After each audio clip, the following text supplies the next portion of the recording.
Hello दोस्तों, कैसे हैं आप सब लोग। दोस्तों, आज जिस एग्ज़ाम के बारे में बात करने वाला हूँ वो है CA final paper number 3 advance auditing and professional ethics के बारे में। दोस्तों, ये एग्ज़ाम जो है बहुत इंपॉर्टेंट है मेरे लिए, क्योंकि अगर ये पेपर मेरा अच्छा होता है तो मेरा ग्रुप 1 निकलने का चांस 100% कन्फर्म हो जाता है कि मैं पास होने वाला हूँ। दोस्तों, तो इस एग्ज़ाम को कैसे निकालना है। दोस्तों, पहली बात, इस एग्ज़ाम को निकालने के लिए आपको कुछ बेसिक बातें आपके पास इंग्रेडिएंट होना चाहिए। वो इंग्रेडिएंट है एक लैंग्वेज, यानी कि आपको लैंग्वेज जो पेपर में लिखनी है ना दोस्तों, वो प्रोफेशनल लगनी चाहिए। इसमें आप सिंपल लैंग्वेज नहीं लिख सकते, और ना ही इसमें आप अपने पॉइंट बना के फेंक सकते हो, तो आपके वहाँ मार्क कट जाएंगे। बिल्कुल नहीं फेंकना है ऑडिट के एग्ज़ाम में, क्योंकि as a examiner he expect from you कि आप अच्छा लिखें ऑडिट के पेपर में, क्योंकि आप एक चार्टेड अकाउंटेंट बनने वाले हैं और आप ऑडिटिंग ही आपका जो बोलते हैं ना, एक सीए का धर्म ऑडिटिंग होता है। सो वो एक्सपेक्ट करता है कि यार आपकी ऑडिट प्रोफाइल में, ऑडिट सब्जेक्ट में एक अच्छी लैंग्वेज होनी चाहिए, एक अच्छी कमांड होनी चाहिए, एक अच्छी पकड़ होनी चाहिए। सो फॉर दैट बेसिकली मैं बहुत स्लो चल रहा हूँ इसमें, क्योंकि बिकॉज मेरे को आपको क्लियर करना है कि ये एग्ज़ाम कैसे पास कर सकते हैं कम मेहनत करके, और फिर भी अच्छे मार्क्स से आराम से निकाल सकते हैं। मैंने फर्स्ट अटैम्प्ट में बहुत ही कम प्रिपरेशन में भी 56 मार्क्स इसमें स्कोर किए थे, जबकि मई 23 में पेपर बहुत टफ था, क्योंकि मिसलेनियस बहुत पार्ट पूछा था। लेकिन फिर भी कैसे मैं क्लियर कर पाया उसको मैं बताऊंगा इस वीडियो में। दोस्तों, साइड बाय साइड एक चीज़ और आप नोट कर लें। ऑडिट प्लानिंग, ऑडिट स्ट्रेटजी वाला जो चैप्टर है, और इंटरनल कंट्रोल वाला जो चैप्टर है, और स्टैंडर्ड्स, एक बार अच्छे से रीड जरूर करने हैं, क्योंकि इनसे आपकी लैंग्वेज बनेगी, और जब लैंग्वेज आपकी बन जाएगी ना, उसके बाद आपको ये एग्ज़ाम मक्खन लगेगा। फिर आप एग्ज़ाम में पॉइंट्स लिख पाओगे। अगर आप एग्ज़ाम में लैंग्वेज ड्राफ्ट नहीं कर पा रहे हो ना, आपको कुछ पता है लेकिन आप अपनी लैंग्वेज में लिखोगे ना, नंबर नहीं मिलेंगे। लेकिन जब आप अपने शब्दों को उस धागे में पिरो देते हैं ना, कि जैसे कि जो एक ऑडिट की लैंग्वेज होती है, ठीक है, कि कैसे एक ऑडिट चलता है, यानी कि वही मैंने बताया हुआ पहले, प्लानिंग, एग्जीक्यूशन एंड रिपोर्टिंग। अगर उस तरीके से आप उसको पिरो सकते हो ना, तो दोस्तों आपका काम बन जाएगा। ठीक है, उस लैंग्वेज में पिरोना है, उसके लिए आपको बेसिक चैप्टर्स पढ़ने जरूरी हैं। तो मैं जो बेसिक चैप्टर को, बेसिक वो एग्जाम में जीरो वेटेज रखते हूँ, लेकिन इनडायरेक्टली वो पूरा वेटेज रखते हैं। तो मैं ऑडिट प्लानिंग को और इंटरनल कंट्रोल को, इनको ए कैटेगरी बोल रहा हूँ। सबसे पहले तो यही करना है दोस्त। ठीक है, लैंग्वेज पर ग्रिप बनानी है, इनमें से लैंग्वेज के पॉइंट्स निकाल के थोड़े लिखने हैं, थोड़े बेसिक पॉइंट निकाल के लिखने हैं। स्टैंडर्ड में क्या करना है, स्टैंडर्ड में सभी स्टैंडर्ड के नाम याद करने हैं, और ऑडिटर्स रिस्पॉन्सिबिलिटी की जो उसमें फर्स्ट लाइन होती है दोस्तों, वो याद करनी है हर स्टैंडर्ड में, क्योंकि अगर आप स्टैंडर्ड का नेम और ऑडिटर रिस्पॉन्सिबिलिटी लिखोगे तभी आपको एग्जाम में वो 1 मार्क सिक्योर होगा। स्टैंडर्ड के क्वेश्चन में 1 मार्क होता है नाम लिखने का और ऑडिटर रिस्पॉन्सिबिलिटी लिखने का, तो ये लिख दिया तो 1 मार्क सिक्योर हो गया आपका स्टैंडर्ड में। तो ये करने के लिए पहले याद करो उनको, फिर स्टैंडर्ड की बेसिक बातों को समझो कि स्टैंडर्ड कहना क्या चाहता है।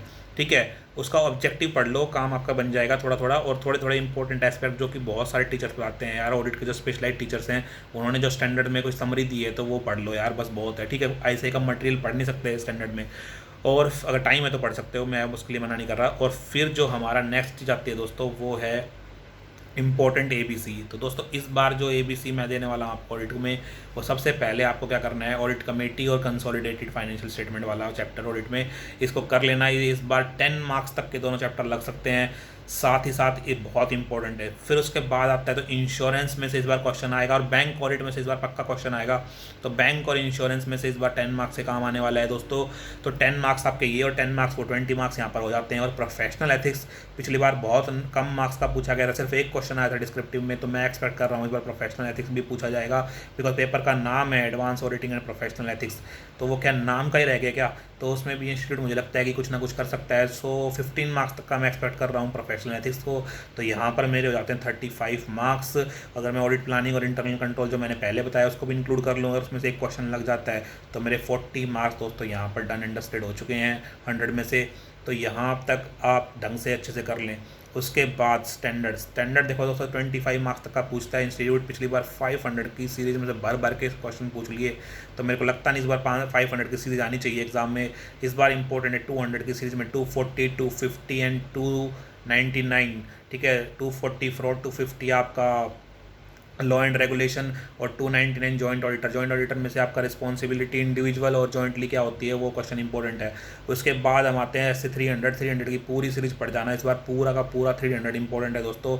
और एग्जाम में पक्का पक्का मेरे को लगता है आने वाला है। 400 में सिर्फ 402 है, उसमें टाइप 1 टाइप 2 रिपोर्ट पढ़ जाना, सर्विस ऑर्गेनाइजेशन की आपका काम बन जाएगा अगर देखना है तो। नहीं तो 402 आप छोड़ सकते हो। 450 में स्टेटमेंट वाला छोड़ सकते हो, कोई रेलिवेंट नहीं है। अगर लिंक होकर आया तो थोड़ा बहुत लिख देना, ऐसा मेरे को नहीं लगता आएगा। 500 की सीरीज इस बार मैं नहीं दे रहा हूँ, बिकॉज मुझे नहीं लगता इस बार इंस्टीट्यूट 500 में से पूछेगा। Still if you want to do then आप देख लेना, 550 एक्सटेंडेड है वो आप कर लेना, तो आपका काम बन जाना चाहिए। 600 में से दोस्तों 600 में से 610 एंड 20 में से थोड़ा बहुत ही इंटरनल ऑडिटर का कौन कौन सा फंक्शन ऑडिटर यूज़ कर सकता है, और 620 में ऑडिटर एक्सपर्ट वाला तो आप बस इतना आप देख लोगे तो भी आपका काम बन जाएगा। और आपका जो मेन काम अब मेरा आता है वो है 700 is most important series for this attempt. तो 700 की सीरीज़ और मैं 300 और 700 की सीरीज़ को A स्टार दे रहा हूँ, ठीक है, 5 स्टार दे रहा हूँ। इसमें एक कैटेगरी सुपर इंपॉर्टेंट है 300, एस से 300 सीरीज़, एस से 700 सीरीज़, ठीक है दोस्तों। और बाकी मैंने बता दिया है, तो बार बार रिपीटेशन ना हो तो आप उससे रिवाइज करके मतलब रिवाइंड करके आप सुन लेना। और स्टैंडर्ड मैंने पूरे बता दिए जो इंपॉर्टेंट है। 34-35 स्टैंडर्ड में से मैंने आपको कितने 10 स्टैंडर्ड बताए होंगे, तो इतना कर लोगे तो आपका काम बन जाएगा दोस्तों 25 मार्क्स का। तो यहाँ तक पहुँचते पहुँचते हम 65 मार्क्स कवर कर चुके हैं। उसके बाद आता है मेरा टैक्स ऑडिट में से भी दोस्तों 8 मार्क का काम तो आता ही आता है। तो आप टैक्स ऑडिट में भी 4 से 8 मार्क आता है, तो आप सिक्योर कर लीजिए। टैक्स ऑडिट में क्लोज नंबर थोड़ा याद कर लेना, आसान है दोस्तों, इतना मुश्किल नहीं है। सारे याद नहीं भी करने, इंपॉर्टेंट भी आप याद कर लोगे जो रिपीट होते हैं मोस्टली। तो जो पहले एग्जाम में आए हुए हैं ना, बस क्वेश्चन बैंक भी कर लोगे किसी का तो भी काम बन जाएगा। अगर क्वेश्चन बैंक नहीं भी करना चाहते तो इंपॉर्टेंट आपको पढ़ के ही पता चल जाएगा। तो इंपॉर्टेंट्स वाले क्लोजेस सारे याद कर लेना। उसके बाद अगर मैं देखता हूँ तो लगभग मैंने सारा बता दिया है आपको दोस्तों। पीयर रिव्यू में से भी अमेंडमेंट हुई थी क्वालिटी रिव्यू में, तो इनमें से क्वेश्चन आता ही है। पिछली बार 9 मार्क्स का दोनों पीयर रिव्यू से भी आया और क्वालिटी रिव्यू से भी आया। तो इस बार लगता है कि सिर्फ पीयर रिव्यू या क्वालिटी रिव्यू में से किसी एक में से आएगा, और होने को दोनों में से भी आ सकता है। तो ये क्योंकि अमेंडमेंट हुआ था तो याद कर लेना। और इन्वेस्टिगेशन और फॉरेंसिक ऑडिट में से भी आपका फॉरेंसिक ऑडिट वाले में थोड़ा चेंज हुआ था। ऑडिटर की जगह अकाउंटिंग यूज़ करना, अकाउंटेंट यूज़ करना है। तो मैं समझता हूँ कि 4 मार्क्स का क्वेश्चन वहाँ से लग सकता है। और PSU में से भी इस बार काम लग सकता है। काफ़ी अटैम्प्ट से पूछा नहीं है PSU, तो PSU इंस्टीट्यूट पूछ सकता है दोस्तों। और इंटरनल मैनेजमेंट ऑपरेशन में तो 4 मार्क्स का काम आता ही है दोस्तों। तो यहाँ तक हमारा पूरा पेपर 100 मार्क्स का कवर हो जाता है। सो MCQ के लिए क्या करना है दोस्तों, MCQ के लिए जो आपका 88 मार्क्स का पेपर है वो यहाँ तक कवर हो जाता है मेरा डिस्क्रिप्टिव। और उसके बाद मेरा जो MCQ बचता है, MCQ के लिए दोस्तों आपको कोई प्रैक्टिस करने की नीड नहीं है। MCQ आप मैक्सिमम रीडिंग करें, ऑडिट को 3 बार पढ़ लें, कैसे भी करके आपका काम बन जाएगा। आप MCQ आंसर कर पाओगे। अगर आप 1000 MCQ किसी टीचर की बुक से सॉल्व कर रहे हो ना, उससे बढ़िया स्टैंडर्ड के 40 पेज को 5 बार पढ़ लो, ठीक है, आपके मार्क्स ज़्यादा आएंगे, मैं आपको गारंटी दे रहा हूँ। बेफालतू के काम मत करो, जो करना है वो करो, ठीक है। वो नहीं कर रहे, बाकी सब कर रहे हैं। जो फेल होने के लिए ज़रूरी है, पास होने के लिए ज़रूरी है बेसिक्स, वो कर नहीं रहे हैं तो वो करो। और क्वेश्चन में ज़्यादा प्रैक्टिस करने की नीड नहीं है। ऑडिट में पूरा पेपर मोस्टली 70 या 60% पेपर्स 80% तक भी कई बार ड्राफ्टेड आता है, बिल्कुल नए क्वेश्चन आते हैं। सो क्यों करने इतने क्वेश्चन, एक 1000 क्वेश्चन डिस्क्रिप्टिव क्वेश्चन बैंक में है हर टीचर के में, कैसे सोल्व करोगे यार। कोई टॉप 50 टॉप 100 क्वेश्चन निकाल लो, उसमें से दुनिया भर के पड़े हैं, ठीक है, टेलीग्राम पे वहाँ से कर लो, बहुत है। बस एक आपको क्या बनाना है, कॉन्फिडेंस लेवल बिल्ड होना चाहिए कि मैं आंसर लिख सकता हूँ। बाकी भैया खुद ही लिखना पड़ेगा एग्जाम में। मॉड्यूल या कुछ भी चीज़ें हैं ना, आपको पास नहीं करा सकती। आपके अंदर कॉन्फिडेंस है कि आप ऑडिट पास कर पाओगे तो हो जाएगा, नहीं है तो फिर कभी भी नहीं हो सकता, चाहे कितना भी पढ़ लेना। तो मैं फिर से बता रहा हूँ आपको, सुपर A कैटेगरी जो है आपकी वो है प्लानिंग, ऑडिट प्लानिंग, स्ट्रेटजी और इंटरनल कंट्रोल। भाई आप पूरा पढ़ना है लैंग्वेज बनाने के लिए, ठीक है, फिर उसकी प्रैक्टिस कर लेना थोड़ी बहुत। उसके बाद ऑटोमेटेड कारो और कंपनी ऑडिट 15 मार्क्स तक का, कंपनी ऑडिट और CFS आपका 10 मार्क्स। बैंक ऑडिट में से इस बार आएगा PSU में से तो 5 से 10 मार्क के ये भी आ सकते हैं। पीयर रिव्यू और क्वालिटी रिव्यू, टैक्स ऑडिट और स्टैंडर्ड में मैंने जो सीरीज बताई है 200 में से 240, 250 और 299 और 300 की सीरीज और 700 की सीरीज बहुत इंपॉर्टेंट है, कर जाना।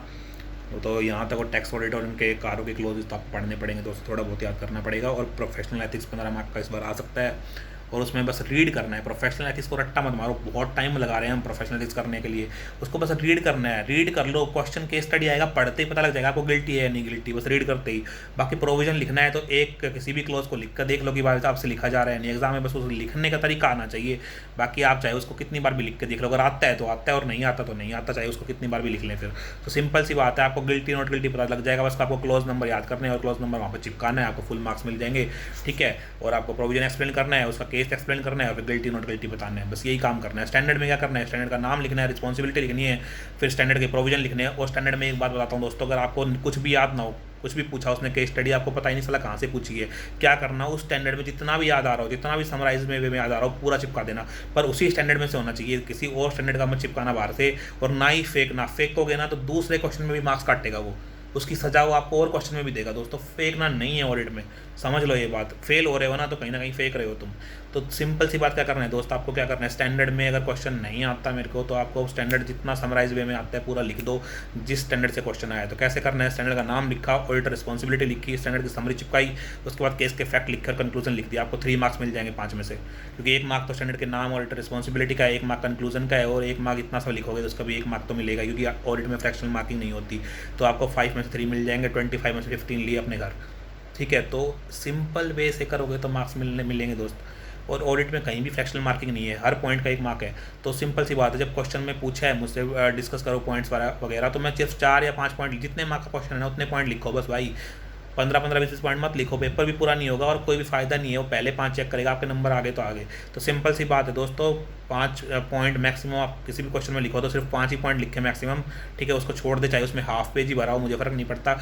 या पेज भरने के मार्क्स नहीं है दोस्त यार, ये 12th नहीं है। ठीक है, ये बीकॉम नहीं है, यहाँ पर पेज भरने के मार्क्स नहीं है, यहाँ पर कंटेंट के मार्क्स हैं। तो कंटेंट अगर मेरा अच्छा होगा तो मुझे नंबर मिलेगा। शीट भरने से कुछ भी कोई पास नहीं होता दोस्तों।